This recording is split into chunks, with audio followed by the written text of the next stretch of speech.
হঠাৎ করে প্ল্যান হলো কাছে পিঠে কোথাও একটা থেকে ঘুরে আসা যাক। তো যেমন ভাবা তেমন কাজ, আগের দিন রাত্রে প্ল্যান করে তারপরের দিনই সকাল সকাল রেডি হয়ে এখন বেরিয়ে পড়েছি। আজ বহু বছর পর যাচ্ছি মাইথন ড্যাম।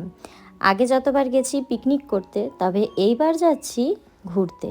তবে শুধু মাইথন ড্যামই নয়, মাইথনের সাথে সাথে আরও 2-3 জায়গায় যাওয়ার কথা রয়েছে। দেখা যাক কতটা কি যাওয়া হতে পারে। তো যাই হোক, মাইথন ড্যাম এদিকে পৌঁছে গেছি। আর এত বছর পর আসছি তো জায়গাটা অনেকটাই চেঞ্জ লাগছে, সেটা স্বাভাবিক, কারণ এখন যে জায়গায় যাচ্ছি 1 বছর পর গেলে সেই জায়গাটা অনেকটা চেঞ্জ হয়ে যায়। আর এটা তো বহু বছর পরই এলাম। তো বাজে এরা নিজেরা ছবি তুলবে 100টা 1000টা, আর আমার একটাও ছবি তুলে দেয়নি।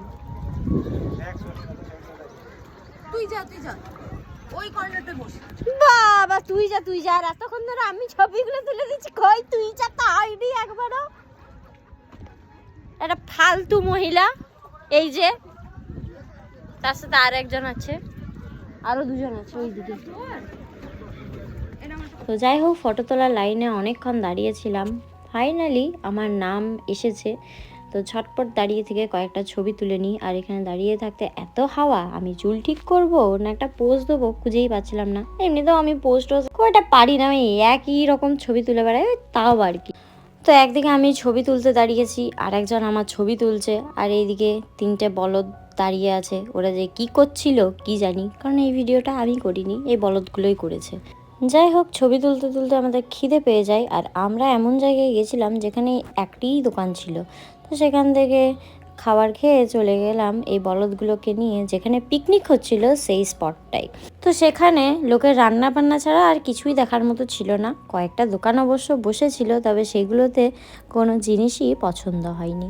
তো এদিকে আমাদের মাইথন ড্যাম ঘোরা হয়ে গেছে, আর এখন যাব পাঞ্চেত ড্যাম। তবে সেখানে এত তাড়াতাড়ি গিয়ে করবোটা কি সেটা ভাবতে মাইথন ড্যামের ওপরেই বসলাম একটা জায়গাতে। আর এখানে খুব সুন্দর হাওয়া দিচ্ছিল, তো সেখানে হাওয়া খেয়ে 2-একটা ফটো তুলে 1-2টো রিলস বানিয়ে পৌঁছে গেলাম আমরা পাঞ্চেত ড্যাম।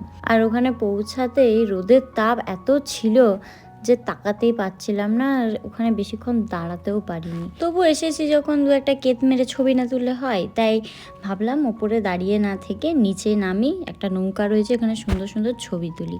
ও বাবা, আমি সেসব ভাবলে কি হবে, সূর্যি মামা কিন্তু আমার কথা ভাবেনি। তো যাই হোক, সেখানে আর বেশিক্ষণ দাঁড়াইনি। এদিকে দুপুরও হয়ে গেছিলো, খিদেও পাচ্ছিল, তাই এক জায়গায় দাঁড়িয়ে খাওয়া দাওয়া করে নিয়ে চলে এলাম হুচুকডাঙ্গা, যেখানেও দেখার মতো কিছুই ছিল না। মানে আজকে আমরা যে যে জায়গাগুলো ঘুরেছি সেরকম কিছুই দেখার মতো ছিল না, তাও ঘুরেছি। আর তার সাথে মাথা মুন্ডু না থাকা একটা ভ্লগও বানিয়েছি। যাই হোক, ভিডিওটা এখানেই শেষ করলাম আজকের মতো। টাটা।